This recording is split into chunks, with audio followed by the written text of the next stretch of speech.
A startup. I am Julien Newman. And I'm Chris Yeh.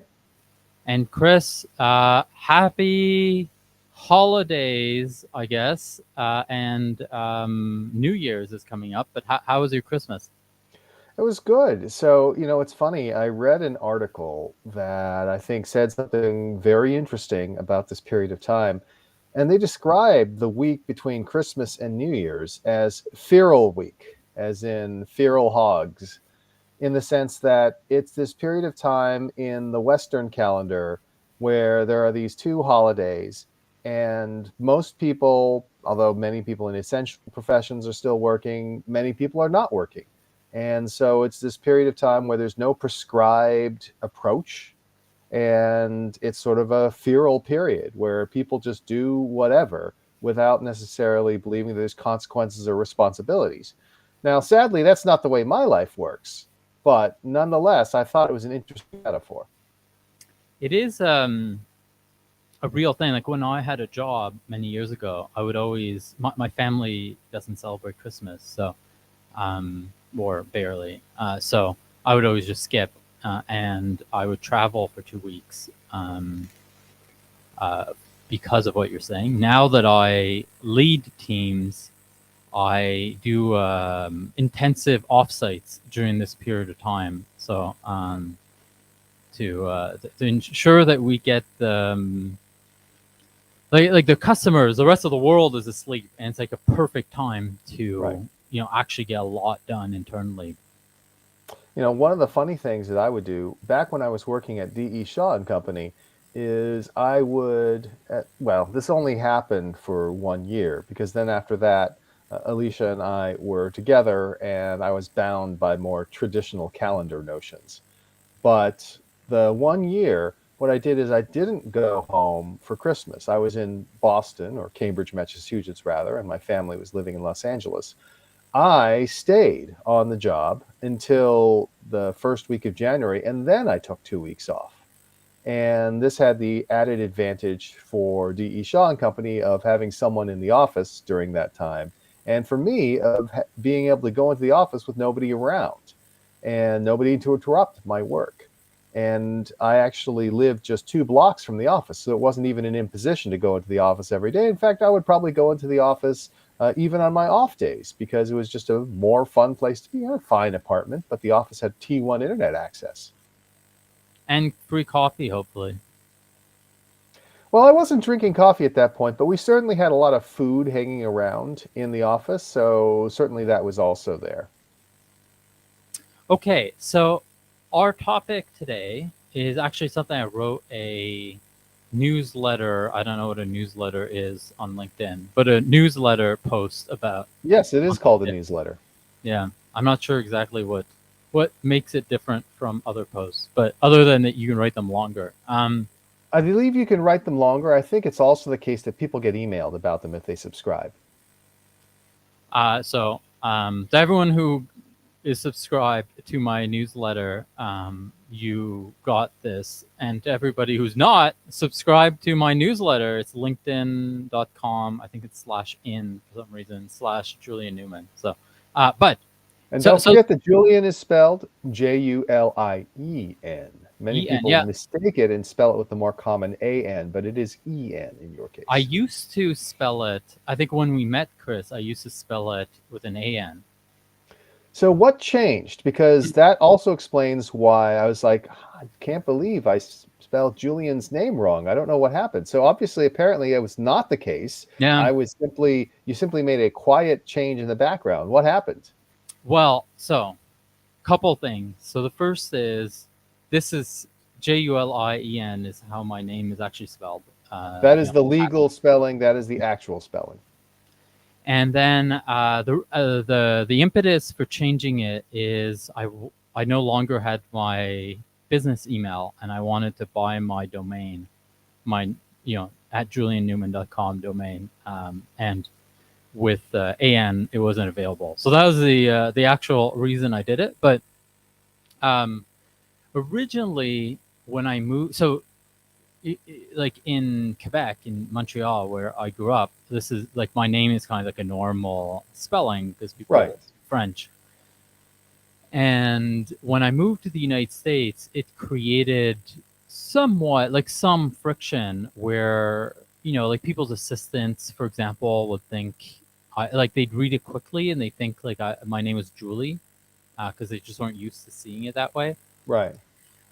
So I changed it to kind of like a more normal spelling, just to make it more, less friction for folks. But yeah, I don't think it was like it didn't really change anything. People just thought my name was Julia, so I kind of gave up on that experiment. That is a bit of a problem. Now, you could have changed her name to Julien, like in Juliening fries, because then they wouldn't have Yeah. messed it up, but that would be even more confusing. Well, that in French is actually a name, like a woman's name. So Yes, which is why it would be even more confusing. yeah, yeah. As So opposed I to think Juliet, Julienne. yeah, Yes. like Julian's just not that. Like in France, it's a super common name, but in the U.S., it's not. People are Yes, not the used to reason I using was it. able to spell it correctly is I did have a classmate in business school with the first name Julien, who I presume was French.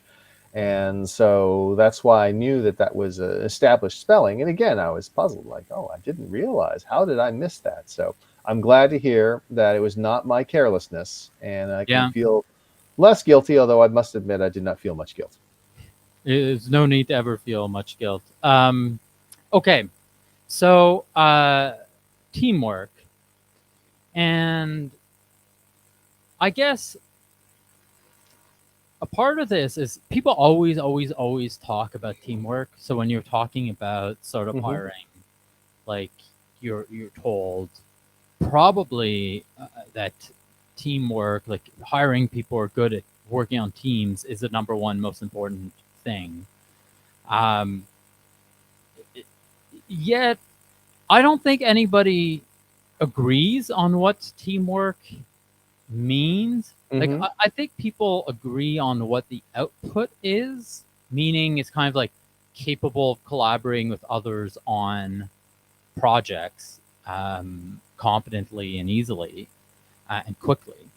Uh, so that I think people agree on, but I suspect almost everybody has the wrong definition of what the input is. So, like, what makes somebody a good team player? Um, and I have some biases Hmm.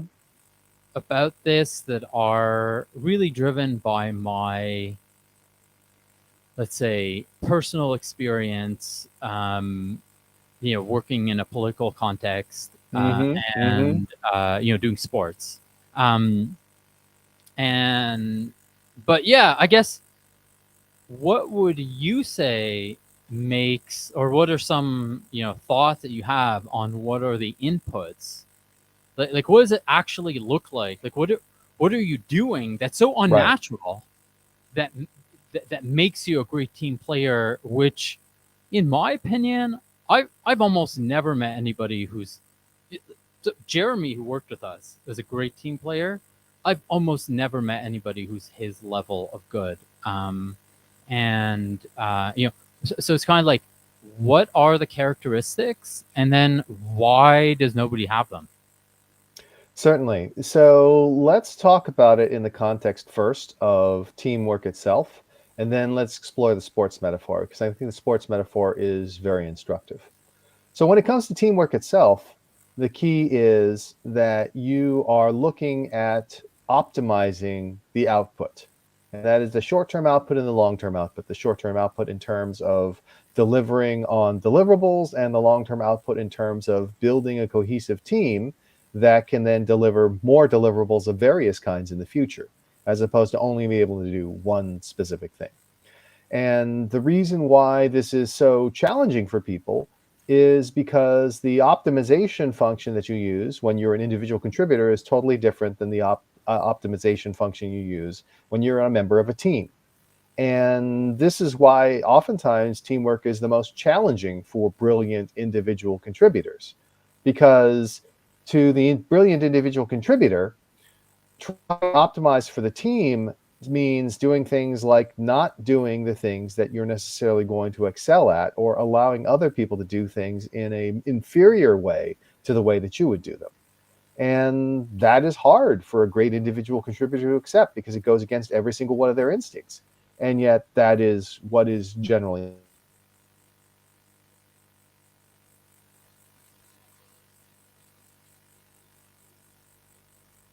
a rower, were you not? I missed the last 5 seconds of what you said because I froze. No problem. I was asking, Julien, you were a rower, were you not? Yeah, I did mostly sculling, which is just like you're on your own. Just because I do it in my dad's backyard. What is the other form when you have a bunch of people in a boat? Yeah, I'm not sure what they call it. I did that when I was in university for a while. I'm not sure what the kind of like term they use for it is. Well, we'll just call it crew, right? Because that's what I've often heard referred to. Let's call it crew. Since you don't have a better idea, we're going to go with my idea. So let's talk about the difference between sculling and crew. When it comes to achieving maximum performance when sculling, what you're doing is you're optimizing your own performance, and the output is very simple. When you rode crew in university, how was that different? Yeah, I mean, I think the main so I think there are really two things. So it's kind of like, one, when you're doing so if you're rowing with a team of other people, the number one thing that matters is who those other people are. So like what the others do, which is, who they are, has a much larger impact on the final output than what you do or who you are, right? Because there's like, 5 of them and 1 of you. So I think that's right. That was a really, really important difference. And then the kind of like the way in which you each, and it's not just you, it's like everybody else is able to do things in unison, matters more than anything else. So let's say if you're when you're rowing, you're kind of like all going at the same pace, and if somebody kind of goes off in some different pace, it's going to screw everything up. So you need to kind of like in a way be in this trance like gestalt.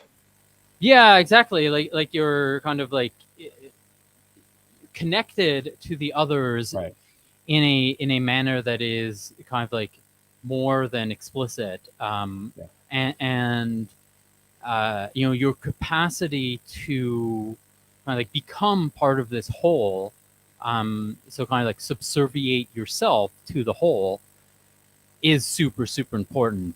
So just to recap that, it's like your capacity to subserviate yourself to the whole matters more than your individual performance, and then who else is part of that whole matters more than your individual performance.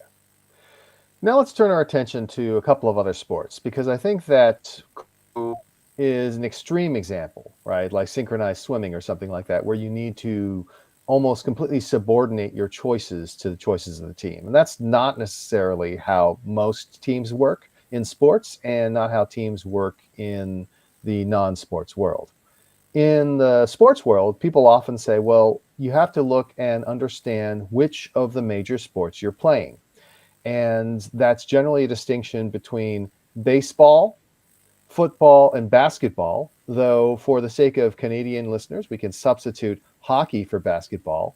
And for the rest of the world, we can substitute football for basketball, because the 3 different sports, basketball, hockey, and football, that is to say soccer, are very similar in many ways. So the first sport, baseball, played in America and Latin America and in Asia. Japan. And Japan especially, but also Korea, also Taiwan, other places like that.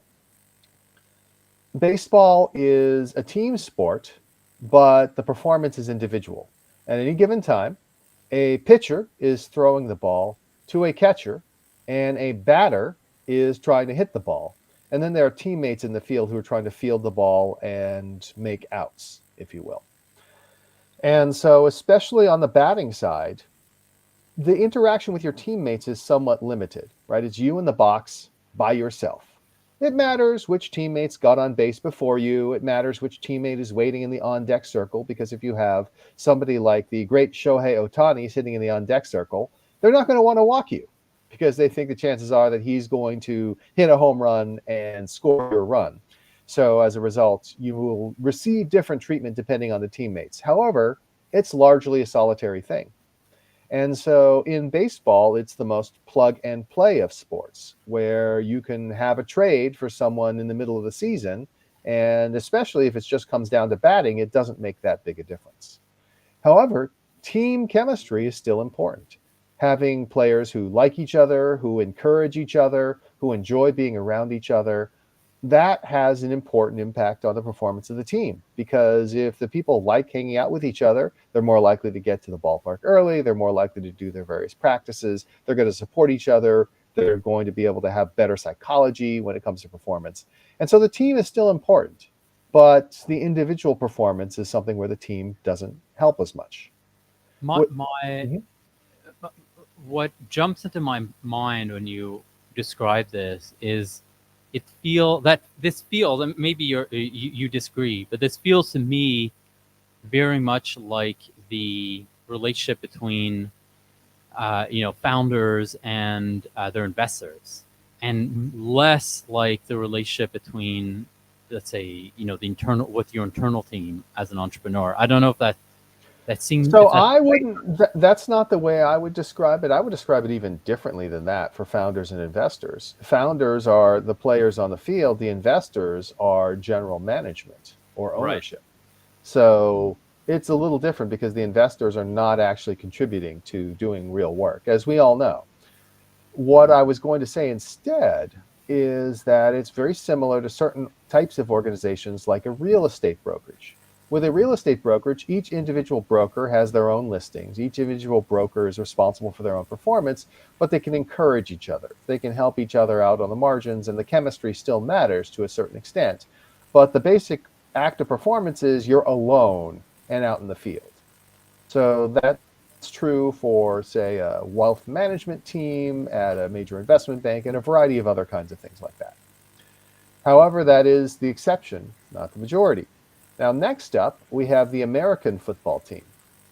With an American football team, it is a different sort of organization. You have every member of the team playing very different roles on the field. They have different positions, ranging from offensive line to tight end, running back, quarterback, wide receiver. On the defensive side, you have defensive line, linebackers, cornerbacks, and safeties. And each person is fitting into an overall plan. In American football, they run plays, and everyone has to follow their designated instructions on that play. They need to know the playbook, and they need to be able to execute those plays and to execute them without making mistakes. And so in that case, the play breaks down completely if just one person fails to do what they're supposed to do. So it is like crew in the sense that the whole is super important. But unlike crew, it is still possible for a superstar player to really shine. So, for example, famously, there was a running back named Barry Sanders who is in the Hall of Fame, who many people consider the greatest running back of all times. He played for the Detroit Lions, a notoriously bad team that has historically been bad for decades and decades. And his genius was such that even when the rest of his team was terrible, he could actually make something out of nothing. He could, outrun an entire defense by himself and still score or make yardage or what have you. But again, that is a bit rarer. I do think that the American football analogy, again, is not a perfect analogy, right? It is a game in which there are specific plays that are run one after the other as opposed to continuous action. And so it lends itself to it lends itself much more to coaching, right? This would be an example where the investors were actually calling the shots on what was happening. If investors at each board meeting could say, hey, here's what the company is going to work on tomorrow, then that would kind of like be the way it works. But I don't think, even though American football is the dominant sport in America and many people use it as a metaphor, I think it's a terrible metaphor for teamwork. Hey, we have a question here Mm. from Anthony. You want to answer it now? Sure, let's go ahead. So, Anthony, thank you for the question. The question is, every team needs a team leader. Assuming all team members are equally qualified, what's the best way to choose a team leader? Do you just pick names out of a hat? Now that's interesting. The first thing I would say is there's no way all the team members are equally qualified. They may be equally qualified in terms of individual performance. That doesn't necessarily mean they will be a team leader. And there's actually a book written on this topic. I can't remember the author, but the name of the book is called The Captain Class. And what it describes is the fact that the great sports teams that have achieved beyond all others, the New York Yankees in the 1920s and 30s and in the 50s and 60s, the Boston Celtics of the 60s and 70s, certain football teams under the leadership of players like Roy Keane and so on and so forth. These are teams that have done exceptionally well. And the hypothesis of the book is that the key is those teams have strong captains. And the captain of those teams is not necessarily the best player, although in some cases they can be. It is almost certainly not the leading scorer, but it is somebody who has the ability on that team to pull all the teammates together, to get them oriented and situated and organized in the right ways, and to create the kind of environment where the individual team members place the team success above their own and are willing to make the sacrifices necessary to optimize for team success. So, how do you pick a team captain if that's what you're looking for? You're not looking for their ability to perform on the field. You're looking for their ability to do the meta work.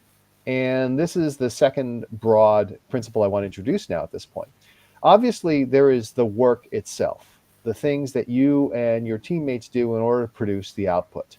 And that may be writing a proposal, writing software, it may be manufacturing a car, or whatever the case may be. But the meta work that goes into organizing how that work gets done is actually the place where the captain excels. The captain or the leader may not be the person who is the best at doing the work, but they are the best who at doing the meta work. And so what you're going to be looking for when you're trying to pick a captain is you're trying to pick a person that has good relationships with the other team members, that the other team members look up to and will listen to when that captain offers a suggestion or in rare cases says this is something you absolutely have to do. And so it's not going to be focused on their work performance, it's going to be focused on their meta work performance. Thank you, Anthony. Okay, Chris, you were going to give us, your third kind of category of Yes. sports team, which is, soccer slash football Slash hockey slash hockey. basketball. Exactly. So the key thing to all of these sports is that the game is fluid. The players are on the field and they do have positions. In basketball, you might play point guard, shooting guard, small forward, power forward, or center. In soccer, you might play defensive. You'd be a defender, a midfielder, a striker, all these various things. In hockey, you might play center, you might play wing, you might play defenseman. There are all these different positions, and the roles and of those positions, the work that you do as a hockey defenseman or a basketball point guard or a soccer slash football striker are all very different from your teammates. But what is also true is that the team itself is largely responsible for its success or failure, right? It is not like American football where a coach calls in a play every single play. The act is continuous. And so the players themselves need to decide how to organize themselves and what they need to do in order to succeed. The coach can call in something from the sidelines, can make suggestions, but largely it's up to the players. And those players are playing in a fluid way. A basketball point guard might be called upon to defend a center. A football midfielder, it might be called upon to strike the ball. A hockey defenseman might be a scorer as well. The roles are fluid in a way they are not in American football or baseball. And so that's why I think that these fluid sports are the best analogy. And here we see that there are a couple of ways that a person can be a great teammate. So I'm going to use basketball because that's the one I'm the most familiar with. And I think it's generally a pretty global game. But there are very famous basketball players like Michael Jordan or the late, great Kobe Bryant who were scorers. Their job was to score the basketball. But even Michael Jordan and Kobe Bryant did not necessarily succeed without the right teammates around them. They needed teammates who could complement their scoring with rebounding, with passing, with defense, with all these other things. And so when you are assembling a sports team, if you want to assemble a baseball team by just picking the people with the best statistics, that may very well work. A baseball all-star team tends to play almost as well as a regular baseball team, in some cases better because you have better talent. But a basketball all-star team is basically a pickup game versus a team where people know each other's tendencies deeply and each player knows their roles. And we actually see this happen every year in the NBA, where players need to dramatically adjust how they play from college to when they join the NBA. In college, they probably won attention by being an amazing scorer. But once they get to the NBA, they're a rookie, and there are more established players who are better at scoring than they are. And so those rookies have to figure out, how do I become a defender? How do I become a passer? How do I play my role on this team? And there's a concept that I think is very important here, which is to be a star in your role. And this is the thing that is the key to teamwork and team performance. Being a star, we think of as the person who's scoring. It's flashy, it's easy to see. Being a star in your role means that you're doing the things necessary to contribute to team success as opposed to individual success. And so I think the right metaphor is to say, look, you have a position on this team. In the work world, that's the equivalent of a job title or a position in the org chart. But that is something.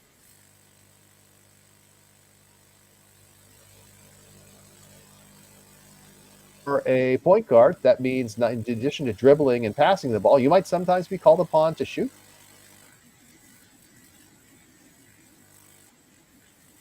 for it. And conversely, even if you're used to being a big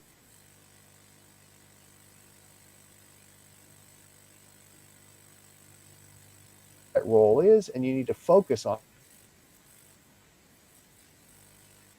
who are stars in their role are players who excel at the meta work.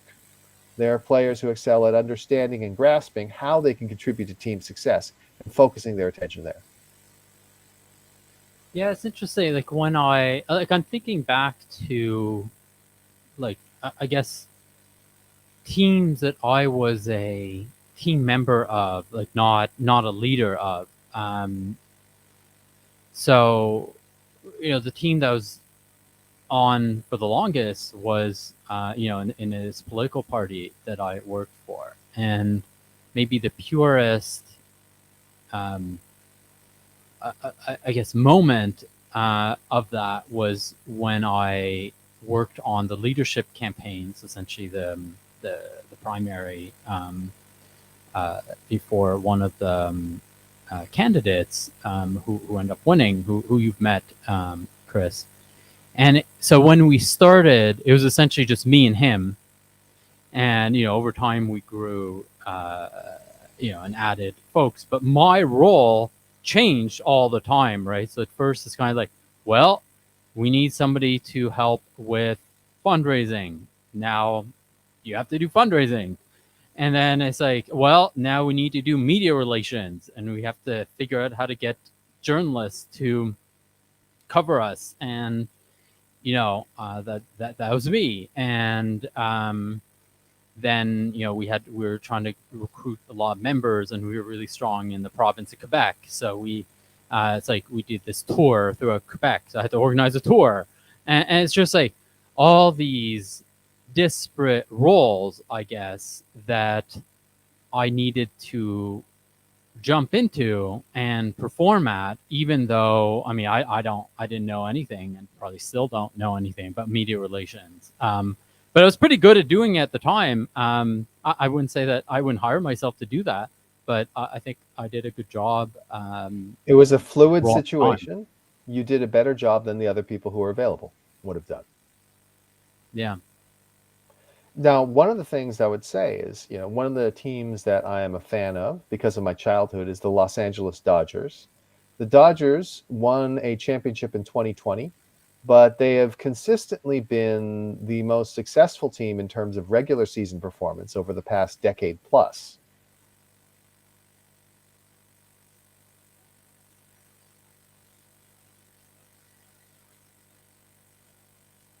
People who are having a number of superstars. So they actually employ 3 former most valuable player winners, Mookie Betts, Freddie Freeman, and now Shohei Ohtani. They also they may or may not have another most valuable player, the pitcher Clayton Kershaw, who will be a Hall of Famer, and they previously had Cody Bellinger, who had won an MVP with the Dodgers as well. But the point is they have these superstars. But the Dodgers are also very keen on bringing in players who are extremely flexible, who are like you. And once upon a time, baseball called these people utility players, and they were considered of little value until eventually people started doing statistical analysis and they realized that the utility players were of great value because they could play many different positions and could be plugged into many different roles. And when you have a limited roster size, and you may be limited because of rules, as in sports, you may be limited because of budgetary reasons, having these utility players is extremely valuable. And in fact, people began to call them super utility players because they actually provided so much value. There was a player named Ben Zobrist who played for the Tampa Bay Rays, who became famous for this and helped, I believe, the Chicago Cubs win a championship. There are players on the Dodgers like Chris Taylor, people who can play center field, left field, right field, shortstop, second base, whatever you need them to do. And that makes them valuable. And so creating a team means balancing the people who are considered the traditional stars, the people who are able to deliver the deliverables, with the supporters, the people who are able to fill in all the gaps and allow those people to actually deliver. And so the best team is one that looks at how you combine these different kinds of players with these different roles, with this different level of flexibility to provide the maximum output. It would be as if, for example, I work with my friend and our ultimate patron saint, Reid Hoffman, to write books. And again, we have what Reid realizes is that your productivity, especially as somebody who is already enormously wealthy and powerful, is largely dependent on having people around you that you can trust. And so Reid is always seeking to delegate and seeking to find great people that he can work with who will be able to do things without his direction, who are going to be able to be stars in their role, whatever that role may be.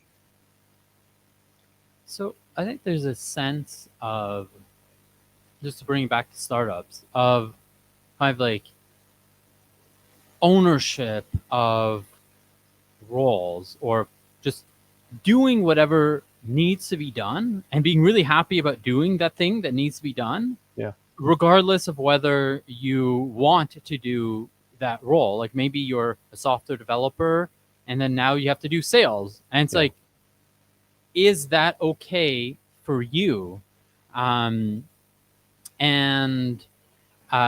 like presumably, like the further from generalist people get, so let's say when you have like a machine learning scientist who's making $2 million a year, well, they're doing less of that. Although, right, within the confines of what they're doing, they still need to do that. Exactly. Well, there may be an emergency that data scientist may be called upon to do something else. And again, you should want to have that data scientist doing data science, but under certain extreme circumstances, They may need to do something else. Uh, by the way, I want to relate the example of a particular athlete that many people don't know of, but a few people will. Again, it's from the world of basketball, which is the one I know.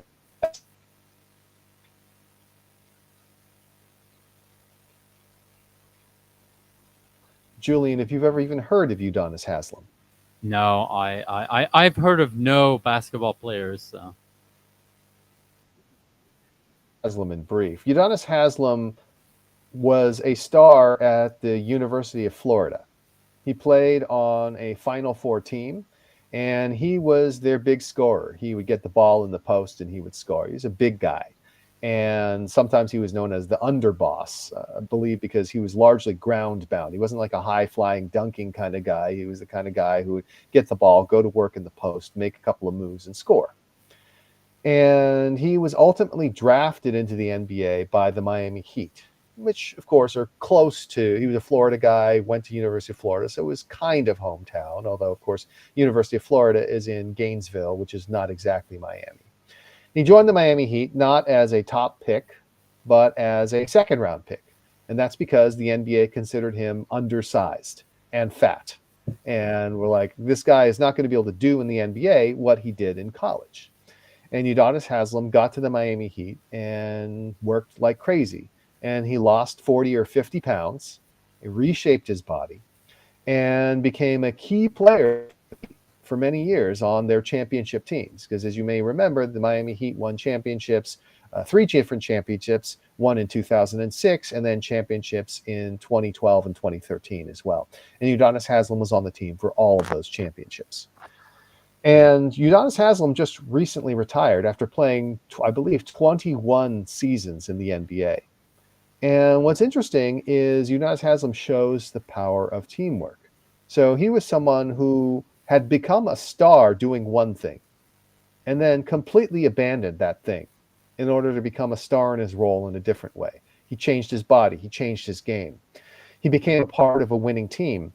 And even as he got into the twilight of his career, when he would barely make it onto the floor during games, he was still an important part of the Heat team because he was what's called a locker room guy, somebody who excelled at the meta work, at mentoring the younger players, being able to defuse personal conflicts, being able to bring people together in a way that a coach who is apart from the teams, much like, let's say, a venture capitalist is apart from the founding team, cannot do.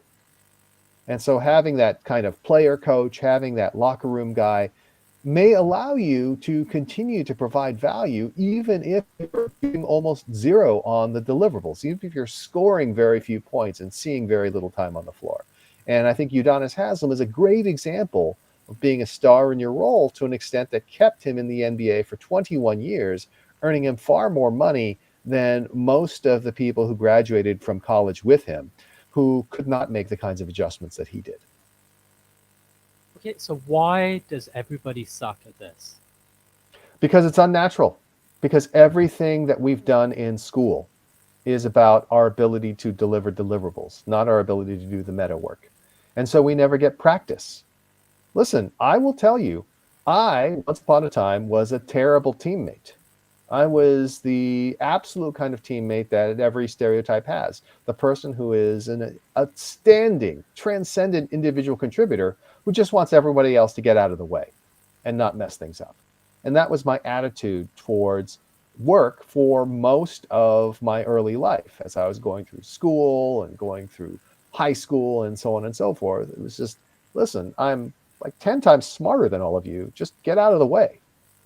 But that's what I learned when I got to college and I started doing different things like improvisational comedy, is that is not how a team works. So let's take improv comedy. Most people are probably familiar with. They may have seen the television show Whose Line Is It Anyways? And with improvisational comedy, they may have also seen sketch comedy a la Saturday Night Live. And with comedy, oftentimes what people think from the outside is that it's all about punchlines. It's all about coming up with these witty lines. And that's the equivalent of dunking in basketball, the scoring, the flashy thing.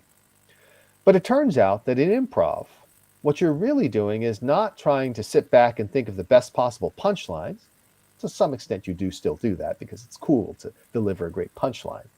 But rather, you're focused on what's needed to move the scene forward.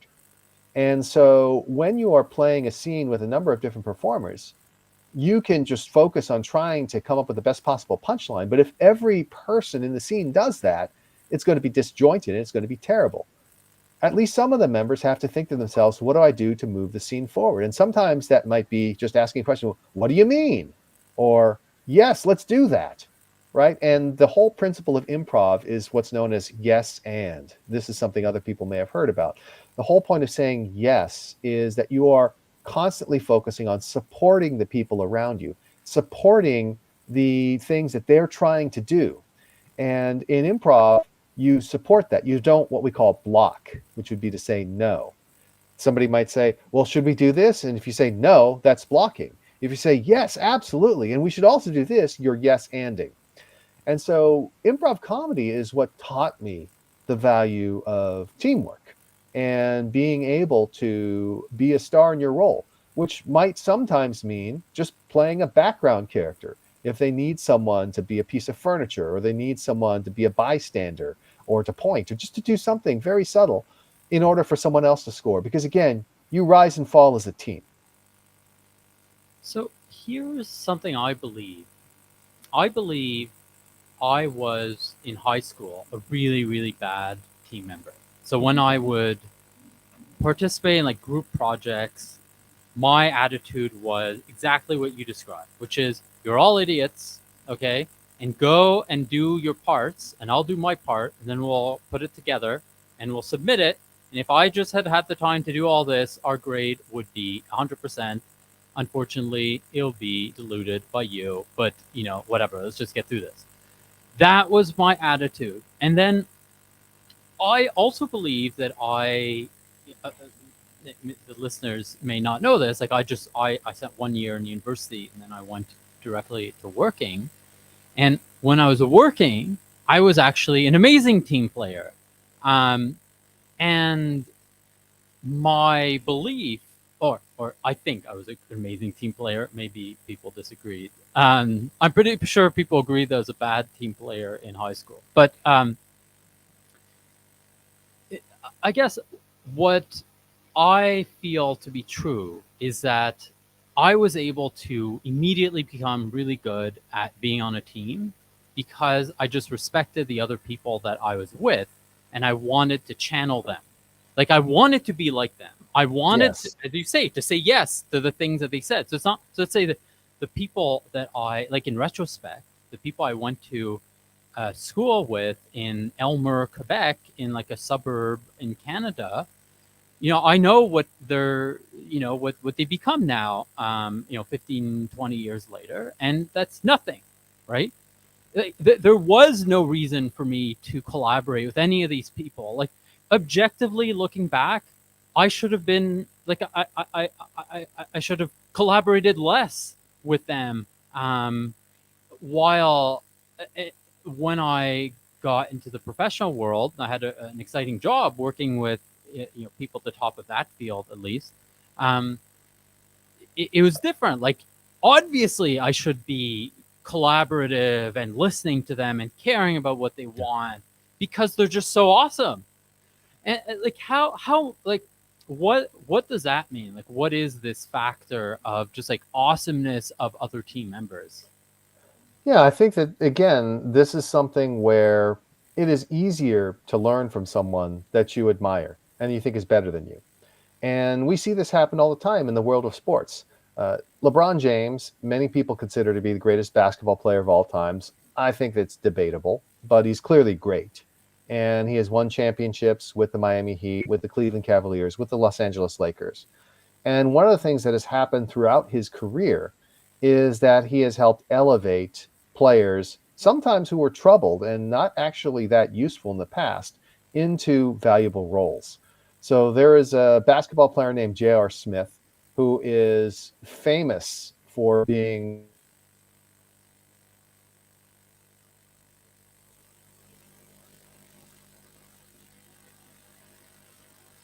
in Cleveland. and was able to actually make him an important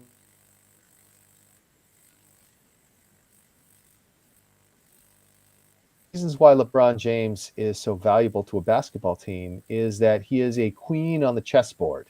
He is 6'8", 260 pounds, but he is extremely agile and athletic, which means that he can play point guard and distribute the ball.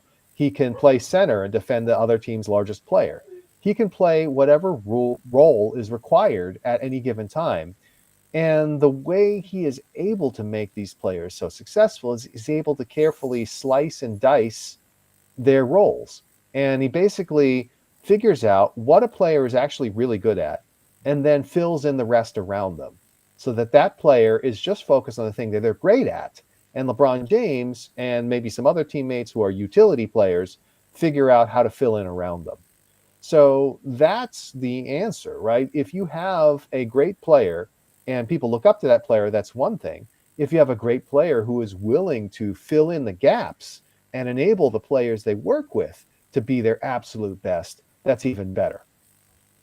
Yeah, I think there's this kind of the concept of seeing the best in people or seeing people's strengths, Mm-hmm. and then both being able to enable them to play to their own strengths and I say like personally channeling those strengths and like learning from them, right? So the kind and all of that starts with having a positive and optimistic view about the people that you're with. So when I was talking about the people I went to high school with, you know, if my view on them is they're all losers, and like that's just not a good starting point to Right. collaborate, right?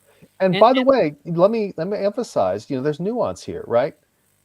The people that you went to high school with may not have been that intelligent or talented, but you could still find a way yeah, to appreciate them and get the best out of them.